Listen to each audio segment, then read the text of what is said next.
Hello दोस्तों, कैसे हैं आप लोग। उम्मीद है कि आप लोग बहुत अच्छे होंगे और मन लगा के अपनी तैयारी स्टार्ट कर दी होगी।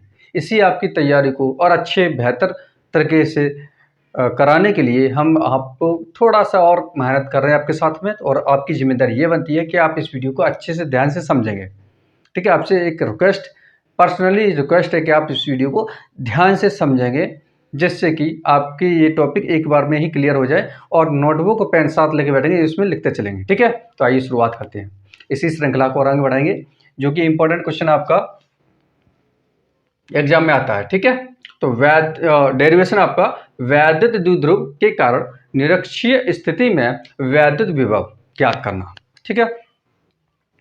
वैद्युत विभव मैंने आपको कल समझा दिया था और वैद्युत द्विध्रुव भी समझा दिया था, लेकिन कल था अक्षीय स्थिति में और आज है निरक्षीय स्थिति में। ठीक है? कल अक्षीय था, आज निरक्षीय। तो इसका बेटा आप अंतर समझ लीजिए। देखिए, अक्षीय उसे कहते हैं, जैसे मान लीजिए ये वैद्युत द्विध्रुव हो गया। वैद्युत द्विध्रुव मतलब यहाँ पे माइनस क्यू आवेश है, ये यहाँ क्या है प्लस क्यू आवेश। ठीक है? इन दोनों आवेशों के बीच की दूरी बहुत कम होनी चाहिए, तो इस पर जो बना होता है इसे वैद्युत द्विध्रुव कहते हैं। तो ये हो गया वैद्युत द्विध्रुव। अब इसी वैद्युत द्विध्रुव ऐसा रखा हुआ है और इसी अक्ष पे यानी इसी लाइन में आगे एक दूसरी जगह है जिसका नाम P है।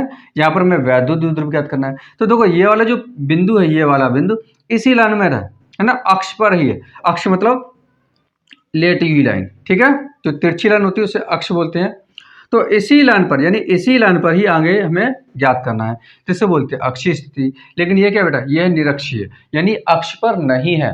तो ये अक्षीय लाइन होगी, तो अक्ष पर नहीं है, इसका मतलब वो ऊपर होगी या फिर नीचे होगी, है ना। तो हम इसको ऊपर मान सकते हैं या फिर नीचे। इस पी बिंदु कहाँ मानेंगे, या फिर ऊपर या फिर नीचे। ठीक है? उसे बोलेंगे निरक्षीय। ये अक्ष पर नहीं है इसलिए निरक्षीय है। समझ आ गया? तो वही मैंने इधर क्या किया हुआ है, आप इधर समझेंगे। ये वैद्युत द्विध्रुव रखा हुआ है, सॉरी ये आगे माइनस क्यू है। ठीक है? वैद्युत द्विध्रुव जब ही माना जाएगा बेटा जब आगे हम माइनस क्यू रखेंगे और पीछे क्या रखेंगे, प्लस क्यू। क्या रखना, तो ये वैद्युत द्विध्रुव रखा हुआ है, माइनस क्यू प्लस क्यू, और इन दोनों के बीच की दूरी क्या है, 2l है। ठीक? बीच वाली जगह O माना हुआ है, यहाँ से यहाँ तक की दूरी L और यहाँ से यहाँ तक की दूरी ये भी L है। L और L क्या हो जाएगा, 2l हो जाएगा। उम्मीद है आपको ये वैद्युत द्विध्रुव कल भी मैंने समझाया हुआ था, आज भी समझ में आ गया होगा। अब देखो, हमने क्या कि निरक्षीय स्थिति कह रहे हैं, तो इस वैद्युत द्विध्रुव के ठीक मध्य बिंदु से, मध्य बीच वाली जगह से r दूरी पर एक बिंदु P है। ठीक है? ये अक्ष पर नहीं, अक्ष बोलते तो ये या फिर इधर बनाते या फिर इधर बनाते। निरक्षीय बोला इसलिए इस लाइन पे नहीं बनाएंगे, ऊपर बनाएंगे या फिर नीचे बनाएंगे, तो हमने ऊपर ही बना दिया। ठीक है? तो बिंदु ये P है, जहाँ पर हमें क्या ज्ञात करना है, वैद्युत द्विध्रुव ज्ञात करना है, वैद्युत विभव ज्ञात करना है इस जगह पर। ठीक है? तो इसके ठीक बीच बिंदु O, वही मैंने इधर लिखा हुआ है, आप देख सकते हैं। माना एक द्विध्रुव AB है, ये AB हो गया, जिसके मध्य बिंदु O से इन दोनों के ठीक मध्य बिंदु, ठीक बीच वाली जगह O, यहाँ से R दूरी पर एक बिंदु P है, जहाँ पर वैद्युत विभव ज्ञात करना है। यहाँ पर वैद्युत विभव हमें ज्ञात करना है। ठीक है? तो उम्मीद है आपको चित्र समझ में आ गया होगा। बेटा चित्र बड़े ध्यान से समझा करो, आप चित्र है ना वो रॉन्ग कर देते हो। तो अब यहाँ पे बाकी का हम यहाँ समझा चुके हैं, अब कंटिन्यू करते हैं। इसके लिए हमें ज़रूरत पड़ेगी, जो हमने कल डेरिवेशन किया था वैद्युत द्विध्रुव के कारण, वहाँ से जो विभव का मान निकाला हुआ था V का मान, वो हम यहाँ पे यूज करेंगे उसका। ठीक है? तो कल वाला आपको फॉर्मूला याद होगा, नहीं याद मैं इधर लिख दूंगा। ठीक है? चलो आइए शुरुआत करते हैं। वैद्युत विभव, एक और बात समझेंगे आप कि देखिए, हमें वैद्युत विभव पता करने के लिए कल हमने क्या किया था, यहाँ पर जो इधर रखा हुआ था प्लस क्यू, यहाँ रखा हुआ था माइनस क्यू, यहाँ से ये बिंदु P कितना दूरी पर था, तो हमने वो यहाँ निकाला था, क्या था, R माइनस L, है ना। ये वाले विभव यहाँ से कितना दूर था, तो उसको हमने लिखा था R प्लस L। ये सीधी सीधी है इसलिए प्लस माइनस करके कर दिया। लेकिन बेटा यहाँ पर जो बिंदु है वो तिरछा रखा हुआ है, अक्ष पर नहीं है, तो यहाँ से इस माइनस क्यू की वजह से प्लस P पर कितना बल लगेगा या कितना विभव लगेगा वो पता करना पड़ेगा। यहाँ से यहाँ पर कितना बल लगेगा या विभव कितना लगेगा वो पता करना पड़ेगा। तो पहले हमें क्या करना है, यहाँ की पहले दूरी में पता करनी है। जैसे हमने कल यहाँ पे दूरी पता की थी, इसी प्रकार से हम यहाँ से इस आवेश की वजह से यहाँ पर कितना विभव लगेगा वो पता करने के लिए पहले हमें दूरी पता करनी पड़ेगी। तो ये दूरी है ना, बी से लेके पी के बीच की दूरी हमें ज्ञात करनी पड़ेगी। तो हम क्या करेंगे, ये देखो बेटा, अब ये वाला हिस्सा है ना, ये एक त्रिभुज बनना है। इसको मैं थोड़ा अलग बना देता हूँ इस को, ये हिस्से को, है ना, देखो इधर ये इस तरीके से यहाँ बना हुआ है, ये पी हो गया, ये ओ हो गया और ये हो गया बी। ठीक है, इसे हटा देते हैं। अब देखो यहाँ से लेके यहाँ तक की दूरी को हमने एल माना हुआ है, तो ये हो गया एल। ओ से लेके पी की दूरी को हमने माना हुआ है आर, तो ये हो गया आर। ठीक है, अब बचा ये, तो ये दूरी हमें निकालनी है। तो आपको पता होगा पाइथागोरस की प्रमेय से क्या करते हैं, पाइथागोरस के प्रमेय से। तो मैं इधर साइड में सॉल्व कर देता हूं इसको।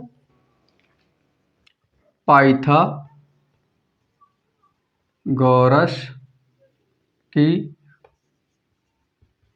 प्रमेय से ये पता होगा आपको क्या होता है, कर्ण का वर्ग बराबर लंब का वर्ग प्लस के आधार का वर्ग, ये होता है ना बेटा। ठीक, अब देखो इधर इसमें ये 90 डिग्री एंगल है, तो ये लंब हो गया, ये क्या हो गया, आधा, ये तो आपको पता होगा। तो ये हो गया कर्ण, तो यही हमें दूरी निकालनी है, तो ये हो गया बीपी। लिखेंगे बीपी का वर्ग बराबर लंब कितना हो गया, लंब हो गया बेटा आर, आर का वर्ग प्लस आधार, आधार से बोलते बी ओ को, है ना, ये हो गया एल का वर्ग। ठीक है, उम्मीद है आपको समझ में आ गया होगा। ठीक है, एक बार फिर समझ लेते हैं। देखो कोण के सामने वाली भुजा वैसे लंब होती है, लेकिन सबसे बड़ी वाली भुजा क्या होती है, कर्ण होती है। ठीक है, अब ये लंब हो गया, ये क्या हो गया, आधार हो गया। तो लंब हो गया, ये ओ से लेके पी कितना है, आर दिया हुआ है, ये है ना, ये तो हमने ऊपर माना हुआ है, आप देख सकते हैं। ये यहाँ से लेके यहाँ तक की दूरी को ये लंब हो गया, तो इसको हमने आर माना हुआ, तो लंब की जगह पर हमने आर कर दिया, ऊपर वर्ग है तो वर्ग प्लस ये होता है आधार। आधा देखो यहाँ से लेके यहाँ तक मैंने अलग ही चित्र बना दिया इधर। तो देखो यहाँ से लेके ओ से लेके बी तक की दूरी को हमने माना हुआ है एल, यहाँ से लेके यहाँ तक, है ना। तो आधार कितना हो गया, एल हो गया, एल का वर्ग। तो यहाँ से बीपी यहाँ से वर्ग घटेगा, तो इधर बेटा क्या आ जाएगा, इधर आ जाएगा अंडरूट, है ना। तो ये हो जाएगा अंडरूट में आर स्क्वायर प्लस के एल स्क्वायर। आपको ध्यान रखना है कि एक तरफ से वर्ग घटाते हैं तो दूसरी तरफ अंडरूट लग जाता है। या फिर हम ऐसा कर सकते हैं, दोनों पक्षों में अंडरूट यानी कड़ी लगाने पर, है ना, तो वर्ग से अंडरूट कट जाता है। या फिर आप इतना याद कर लीजिए कि इधर से वर्ग घटेगा, इधर अंडरूट आ जाएगा। तो हमने बी और बीपी की दूरी हमने निकाली है, अंडरूट में आर स्क्वायर प्लस के एल स्क्वायर आ चुका है। तो हमें ये दूरी पता चल गया है कितना है, यहाँ कहाँ से लेके बी से लेके पी तक, ये निकल के आया है अंडरूट में आर स्क्वायर प्लस के एल स्क्वायर। ठीक है, हमने एक मान निकाल लिया। अब आप ये समझेंगे, देखो इस त्रिभुज में ये वाला मान और इस त्रिभुज में ये वाला, है ना, दोनों बराबर है। इस त्रिभुज में ये एल है, तो इस त्रिभुज में भी ये क्या है, एल है, यानी कि जितना ये मान है उतना ही ये मान है। तो हम क्या कह सकते हैं, इसी प्रकार से इसका भी जो ए से लेके पी की जो दूरी होगी उसकी भी यही होगी, क्या होगी, आर स्क्वायर प्लस के एल स्क्वायर। ठीक है, क्योंकि हमें बेटा दूरी है और दोनों की पता करनी पड़ेगी, बी से पी की भी दूरी पता करनी पड़ेगी और ए से पी की भी दूरी पता करनी, क्योंकि प्लस क्यू आवेश यहाँ रखा हुआ है। तो यहाँ से यहाँ पर कितना विभव लग रहा है, वो यहाँ से यहाँ विभव लग रहा है, वो दोनों की दूरियां हैं बराबर हैं, ये भी दूरी बराबर है, और ये दूरी इसके लिए भी और ये दूरी इसके लिए भी, दोनों सब के लिए सब कुछ बराबर है।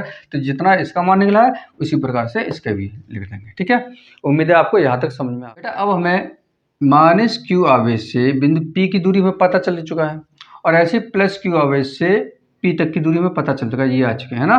तो अब हमें बीच की दूरी पता चल गई, तो हम कल जो हमने डेरिवेशन किया था वहाँ से वैद्युत ध्रुव वाला, वो वहाँ से फॉर्मूला डायरेक्ट ले लेंगे। ठीक है, तो यहाँ लिखेंगे, अब पहले हम फॉर्मूला लिख देते हैं ना। क्या हमने कल लिखा था, इसको लिखना नहीं है, मैंने आपको समझाने के लिए लिख देता हूँ। कल हमने फॉर्मूला यहाँ यूज किया था, वो निकाला हुआ था 1/4 pi epsilon naught into Q upon R square, ये फॉर्मूला हमने कल निकाला हुआ था। ठीक है, तो हम इसी का प्रयोग करेंगे। तो हम यहाँ से अब कंटिन्यू करते हैं। ओके, यहाँ से करना है आप, यहाँ इसके बाद में डायरेक्ट यहाँ पर आ जाना है। यहाँ लिखेंगे आप प्लस क्यू आवेश के कारण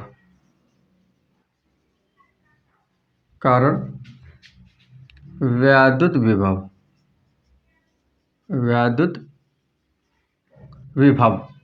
क्या था फॉर्मूला, विभव का सूत्र ये होता है V इक्वल टू, अब प्लस क्यू कहाँ रखा हुआ, प्लस क्यू रखा हुआ ए पे, तो हम यहाँ ए बना देंगे इस तरीके से, है ना। तो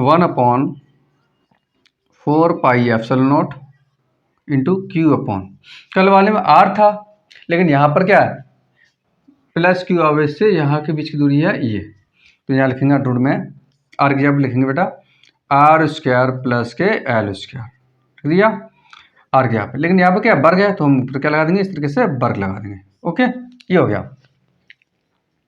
इसी प्रकार से माइनस क्यू आवेश की वजह से, माइनस क्यू आवेश के कारण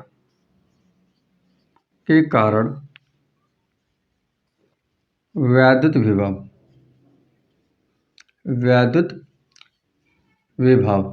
क्या हो जाएगा, V B equal to minus लगेगा आगे 1/4πε0 इंटू क्यू अपॉन अंडर में क्या आ जाएगा बेटा आर प्लस के एल, ये वर्ग है यहाँ पे, है ना, और ऊपर लगेगा स्क्वायर इस तरीके से, क्योंकि बी का निकालना है तो बी से लेके पी के बीच की दूरी जो है वो अंडर में आर स्क्वायर प्लस के एल स्क्वायर वो हमने रख दिया हुआ है, और यहाँ पे क्या है वर्ग है तो वर्ग लगा दिया। ठीक है, यहाँ तक आप नोट कर लीजिए। बिंदु P पर परिणामी या परिणामी जगह पे आप कुल भी लिख सकते हैं ना, कुल विभव कुछ भी लिख सकते हैं, परिणामी या फिर कुल टोटल, है ना। तो क्या हो जाएगा V equal to V A plus के वी बी, ये हो जाएगा। ठीक है, तो वी ए का वैल्यू V यहाँ पर ये है तो इसकी वैल्यू निकल के आई थी 1/4πε0 इंटू क्यू अपॉन अंडर में आर स्क्वायर प्लस के एल स्क्वायर। ठीक है, और ऊपर क्या था, ऊपर था वर्ग, है ना। ये कलर आपको दिख रहा है, चलो कलर चेंज करते हैं, ये रहने देते हैं ना। अब देखो वी बी का भी जो निकला हुआ था आप देख लेना, वहाँ पर माइनस आया था तो माइनस कर देंगे और यहाँ हो जाएगा 1/4πε0 इंटू क्यू अपॉन अंडर में आर स्क्वायर प्लस के एल स्क्वायर, है ना, या ब्रैकेट में स्क्वायर हो जाएगा। अब देखो आप समझेंगे यहाँ पर, वैसे और बड़ा हो जाएगा, वर्ग से ये अंडर कट जाएगा, वर्ग से अंडर कट जाएगा, लेकिन ओवरऑल आप यहाँ देखेंगे ये मान है ना, ये पूरा प्लस में है और ये मान पूरा किस में, माइनस में, तो ये पूरी वैल्यू है ना, पूरी वैल्यू इससे ये प्लस में और ये माइनस में दोनों कट हो जाएंगे, तो यहाँ जाएगा बेटा 0। ठीक है, तो आप यहाँ समझ सकते हैं कि निरक्षीय स्थिति में वैद्युत द्विध्रुव के कारण वैद्युत विभव का मान है वो शून्य होता है। आप एक बार फिर समझेंगे, वैद्युत द्विध्रुव के कारण निरक्षीय स्थिति में वैद्युत विभव का मान कैसा होता है, शून्य होता है। ये सिद्ध हो चुका है या फिर डेरिवेशन है। ठीक है, तो उम्मीद है आपको यहाँ तक आपको समझ में आ गया होगा, और अगर वीडियो अच्छी लगी हो तो अपने दोस्तों के साथ शेयर करेंगे, चैनल को सब्सक्राइब करेंगे और कम से कम 2 दोस्तों के पास बेटा शेयर जरूर करिए, जिससे हमारी मेहनत सफल हो, और वीडियो को लाइक जरूर करें। मिलते हैं नेक्स्ट वीडियो में। जय हिंद, जय भारत।